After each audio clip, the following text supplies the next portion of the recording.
अगर मैं आपसे कहूं कि जो कुछ भी आप देख सकते हो, छू सकते हो, फील कर सकते हो, यानी कि पूरी पृथ्वी, सारे तारे, सारी गैलेक्सीज, इंसान, जानवर, पेड़ पौधे, यहाँ तक कि आप खुद भी, ये सब मिलाकर पूरे यूनिवर्स का सिर्फ 5% हिस्सा है, तो क्या आप यकीन करोगे? जी हाँ, सिर्फ 5%। बाकी का 95% यूनिवर्स ऐसी चीजों से बना है जिसे हम देख नहीं सकते, छू नहीं सकते, और सबसे डरावनी बात यह है कि हम आज तक पूरी तरह से समझ भी नहीं पाए हैं कि ये आखिर है क्या। साइंटिस्ट ने इन्हें नाम दिया है डार्क मैटर और डार्क एनर्जी, और आज की इस वीडियो में हम इन दोनों के बारे में इतनी गहराई से बात करेंगे कि आपका पूरा यूनिवर्स देखने का नजरिया ही बदल जाएगा। चलो सबसे पहले बात करते हैं डार्क मैटर की। अब ये नाम सुनकर आपको लग रहा होगा कि ये कोई काला पदार्थ होगा, जैसे कोयला या कुछ और, बट नहीं। डार्क का मतलब यहाँ पर काला नहीं बल्कि इनविजिबल है, यानी कि अदृश्य। ये ऐसी चीज है जो ना तो लाइट को एमिट करती है, ना अब्सॉर्ब करती है, और ना ही रिफ्लेक्ट करती है। इसीलिए हम इसे किसी भी टेलीस्कोप से देख नहीं सकते, चाहे वो कितना भी पावरफुल क्यों ना हो। अब आप सोच रहे होंगे कि अगर हम इसे देख नहीं सकते तो साइंटिस्ट को कैसे पता चला कि ऐसी कोई चीज एग्जिस्ट भी करती है? तो यहाँ पर एक बहुत ही इंटरेस्टिंग स्टोरी है।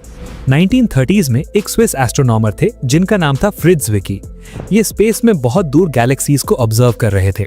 अब पहले ये समझ लो कि गैलेक्सी क्या होती है। जैसे हमारा सोलर सिस्टम है जिसमें सन है और उसके अराउंड प्लैनेट्स घूम रहे हैं, ठीक वैसे ही गैलेक्सी एक बहुत बड़ा फैमिली होता है जिसमें अरबों खरबों स्टार्स होते हैं जो एक साथ घूम रहे होते हैं। हमारी अपनी गैलेक्सी का नाम है मिल्की वे। अब ऐसी बहुत सारी गैलेक्सीज जब एक ग्रुप में साथ साथ रहती हैं तो उसे गैलेक्सी क्लस्टर कहते हैं, बिल्कुल वैसे जैसे एक शहर में बहुत सारे मोहल्ले होते हैं। तो ज़्विकी एक ऐसे ही गैलेक्सी क्लस्टर को देख रहे थे। अब यहाँ पर एक सिंपल एग्जांपल से समझो। सोचो कि कुछ बच्चे एक गोल सर्कल में हाथ पकड़कर खड़े हैं और घूम रहे हैं। अगर वो बहुत तेज घूमेंगे तो क्या होगा? उनके हाथ छूट जाएंगे और सब बिखर जाएंगे।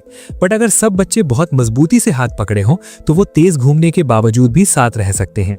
अब ज़्विकी ने देखा कि इस क्लस्टर में गैलेक्सीज बहुत तेजी से घूम रही थी, इतनी तेज कि उन्हें कब का बिखर जाना चाहिए था, बिल्कुल वैसे जैसे तेज घूमने पर बच्चों के हाथ छूट जाते। बट गैलेक्सीज बिखर नहीं रही थी, वो अभी भी एक साथ बंधी हुई थी। मतलब कोई तो इनविजिबल ताकत है जो इन्हें रोक कर रखी हुई है, बिल्कुल वैसे जैसे कोई अदृश्य रस्सी सब बच्चों को बांधे हुए हो जो दिखाई नहीं दे रही। ज़्विकी ने इसी इनविजिबल चीज को नाम दिया मिसिंग मास, बट उस टाइम पर किसी ने उनकी बात को सीरियसली नहीं लिया।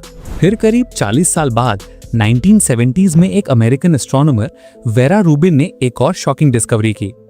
ये इंडिविजुअल गैलेक्सीज की रोटेशन स्पीड मेजर कर रही थी। अब नॉर्मली आप एक्सपेक्ट करोगे कि जैसे हमारे सोलर सिस्टम में प्लैनेट्स सन के करीब होने पर ज्यादा तेज घूमते हैं और दूर होने पर स्लो, वैसे ही गैलेक्सी के सेंटर के पास के स्टार्स ज्यादा तेज घूमने चाहिए और बाहर वाले स्लो। बट वेरा रूबिन ने जो ऑब्जर्व किया वो कंप्लीटली अनएक्सपेक्टेड था। गैलेक्सी के बाहरी स्टार्स भी उतनी ही तेजी से घूम रहे थे जितने की सेंटर वाले। ये तो ग्रेविटी के लॉज के अकॉर्डिंग पॉसिबल ही नहीं था, अनलेस वहां पर कोई इनविजिबल मास ना हो जो एक्स्ट्रा ग्रेविटी प्रोवाइड कर रही हो। और इसी इनविजिबल मास को हम आज डार्क मैटर कहते हैं। अब आप सोच रहे होंगे कि ये डार्क मैटर बना किस चीज से है। तो ऑनेस्टली हमें अभी तक एग्जैक्टली पता नहीं है, बट साइंटिस्ट्स के पास कुछ थ्योरी जरूर हैं। सबसे पॉपुलर थ्योरी ये है कि डार्क मैटर किसी स्पेशल टाइप के पार्टिकल से बना है जिन्हें विम्स कहते हैं, यानी वीकली इंटरैक्टिंग मैसिव पार्टिकल्स। ये पार्टिकल्स नॉर्मल मैटर के साथ इंटरैक्ट नहीं करते सिवाय ग्रेविटी के थ्रू, इसीलिए हम इन्हें डिटेक्ट नहीं कर पाते। दुनिया भर में कई अंडरग्राउंड लैब्स में साइंटिस्ट्स इन पार्टिकल्स को डिटेक्ट करने की कोशिश कर रहे हैं, बट अभी तक सक्सेस नहीं मिली है।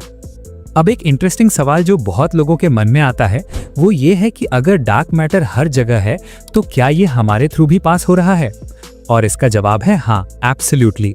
हर सेकंड अरबों डार्क मैटर पार्टिकल्स आपके शरीर के थ्रू गुजर रहे हैं, बट आपको कुछ फील नहीं होता क्योंकि ये नॉर्मल मैटर के साथ इंटरैक्ट ही नहीं करते। ये आपके शरीर के एटम्स के बीच की खाली जगह से ऐसे निकल जाते हैं जैसे कोई भूत दीवार के थ्रू निकल जाए। So basically dark matter completely harmless है। ये पूरी अर्थ के थ्रू भी ऐसे ही पास हो जाता है जैसे कुछ हुआ ही नहीं। अब बात करते हैं डार्क एनर्जी की, जो डार्क मैटर से भी ज्यादा मिस्टीरियस है। अगर डार्क मैटर को समझना मुश्किल है तो डार्क एनर्जी को समझना उससे भी ज्यादा मुश्किल है। चलो इसे समझने के लिए पहले थोड़ा पीछे जाते हैं, बिग बैंग तक। अब बिग बैंग के बारे में एक बहुत कॉमन मिसकंसेप्शन है कि ये एक बॉम्ब की तरह एक्सप्लोजन था जिसमें मैटर चारों तरफ बिखर गया, बट एक्चुअली ऐसा नहीं था। बिग बैंग में मैटर कहीं बिखरा नहीं बल्कि खुद स्पेस ही एक्सपैंड होना शुरू हुआ। इसे समझने के लिए एक एग्जाम्पल लेते हैं। इमेजिन करो एक आटे का गोला जिसमें किशमिश डली हुई है। जब आप इस आटे को फुलाते हो तो क्या होता है? आटा एक्सपैंड होता है और सारी किशमिश एक दूसरे से दूर होती जाती हैं। बट ध्यान देना कि किशमिश खुद मूव नहीं कर रही, बल्कि उनके बीच का आटा यानी स्पेस ही एक्सपैंड हो रहा है। एग्जैक्टली यही बिग बैंग में हुआ था। स्पेस इटसेल्फ एक्सपैंड होना शुरू हुआ और गैलेक्सीज एक दूसरे से दूर होती गईं। अब साइंटिस्ट्स ने हमेशा यही सोचा था कि बिग बैंग के बाद से यूनिवर्स की एक्सपेंशन स्पीड धीरे धीरे स्लो हो रही होगी, क्योंकि ग्रेविटी तो मैटर को पुल करती है ना, तो एक्सपेंशन को स्लो करना चाहिए। साइंटिस्ट सोच रहे थे कि शायद एक दिन यूनिवर्स की एक्सपेंशन भी स्लो होकर रुक जाएगी और फिर शायद ग्रेविटी सब कुछ वापस एक पॉइंट पर खींच लेगी, जिसे वो बिग क्रंच कहते थे। बट 1998 में दो अलग अलग टीम्स ऑफ साइंटिस्ट्स ने एक शॉकिंग डिस्कवरी की जिसने पूरी फिजिक्स की दुनिया को हिला कर रख दिया। इन्होंने डिस्टेंट सुपरनोवे को ऑब्जर्व करके पता लगाया कि यूनिवर्स की एक्सपेंशन स्लो नहीं हो रही बल्कि एक्सेलरेट हो रही है। मतलब कि गैलेक्सीज एक दूसरे से पहले से भी ज्यादा तेजी से दूर जा रही हैं। ये तो कंप्लीटली अनएक्सपेक्टेड था। ग्रेविटी को तो एक्सपेंशन स्लो करनी चाहिए थी, बट यहां तो उल्टा हो रहा था। कोई मिस्टीरियस फोर्स है जो ग्रेविटी के अगेंस्ट काम कर रही है और यूनिवर्स को और तेजी से एक्सपैंड करा रही है। इसी मिस्टीरियस फोर्स को साइंटिस्ट्स ने नाम दिया डार्क एनर्जी, और इस डिस्कवरी के लिए इन साइंटिस्ट्स को 2011 में नोबेल प्राइज मिला। अब डार्क एनर्जी एग्जैक्टली क्या है ये अभी तक कोई नहीं जानता, बट एक थ्योरी ये है कि ये खुद एम्प्टी स्पेस की ही प्रॉपर्टी है। मतलब कि जहां पर कुछ भी नहीं है, सिर्फ खाली स्पेस है, वहां पर भी एक एनर्जी है जो स्पेस को एक्सपैंड करने की कोशिश कर रही है। और जैसे जैसे स्पेस एक्सपैंड होता है, ज्यादा एम्प्टी स्पेस क्रिएट होती है, और ज्यादा एम्प्टी स्पेस का मतलब ज्यादा डार्क एनर्जी, और ज्यादा डार्क एनर्जी का मतलब और ज्यादा फास्ट एक्सपेंशन। ये एक एंडलेस साइकिल है जो यूनिवर्स को फास्टर एंड फास्टर एक्सपैंड करा रहा है। अब एक डरावना सवाल जो बहुत लोग पूछते हैं कि क्या डार्क एनर्जी कभी प्लैनेट्स या अर्थ को भी अपार्ट कर देगी? तो अभी के लिए आंसर है नहीं। डार्क एनर्जी सिर्फ बहुत बड़े स्केल्स पर काम करती है, जैसे गैलेक्सीज की बीच की स्पेसेस पर। गैलेक्सीज के अंदर जो ग्रेविटी है वो इतनी स्ट्रांग है कि डार्क एनर्जी का इफेक्ट उस पर नेग्लिजिबल है। इसीलिए हमारी मिल्की वे गैलेक्सी, हमारा सोलर सिस्टम और हमारी अर्थ पूरी तरह से सेफ है। बट अगर डार्क एनर्जी और भी स्ट्रांग होती गई बिलियंस ऑफ ईयर्स में, तो कौन जाने क्या होगा। कुछ साइंटिस्ट्स की एक थ्योरी है जिसे बिग रिप कहते हैं। इसके अकॉर्डिंग एक दिन डार्क एनर्जी इतनी पावरफुल हो जाएगी कि पहले गैलेक्सीज अपार्ट होंगी, फिर स्टार्स, फिर प्लैनेट्स, फिर एटम्स और फाइनली स्पेस इटसेल्फ अपार्ट हो जाएगा। बट डोंट वरी, अगर ऐसा होगा भी तो बिलियंस ऑफ ईयर्स बाद होगा। अब बात करते हैं कि ये यूनिवर्स आखिर कितना बड़ा है।